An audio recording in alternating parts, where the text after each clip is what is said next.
हळदवडे इथं तरुणाची आत्महत्या, आईलाच दिसला मृतदेह. हळदवडे तालुका कागल इथं तरुणानं आत्महत्या केल्याचा प्रकार उघडकीला आला. ओमकार दत्तात्रय येजरे, वय 23, राहणार हळदवडे तालुका कागल असं मृत तरुणाचं नाव असून तो पुण्याला कामाला होता अशी माहिती मिळते. ओमकार हा पुण्याला कामाला होता, तिथून त्यानं थेट शेतामध्ये येऊन आत्महत्या केल्याचं निष्पन्न झालं. मृतदेहाजवळच त्याची सॅक देखील मिळून आली. तत्पूर्वी दुर्दैव असं की ओमकारच्या आईनं त्याचं प्रेत पाठीमागून पाहिलं होतं, मात्र तो त्यांचा मुलगा असल्याचं त्यांना समजलं नव्हतं. त्यांनी गावामध्ये कुठल्या तरी तरुणानं आत्महत्या केल्याचं गावात येऊन सांगितलं. नंतर तो ओमकार असल्याचं समजल्यावर त्यांना धक्काच बसला. त्याचा मोबाईल बंद होता, घरच्यांशी त्याचा संपर्क झाला नाही. तसंच कामावर असलेल्या मालकानं तो कामावर आला नसल्याची देखील माहिती त्याच्या घरच्यांना दिली होती.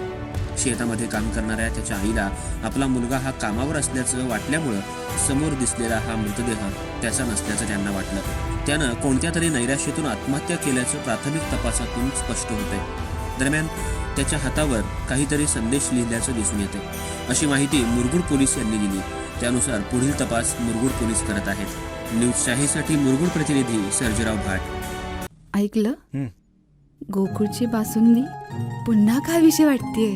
खरं सांगू, मलाही खावीशी वाटतेय. पुन्हा पुन्हा खावीशी वाटणारी गोकुळ बासुंदी.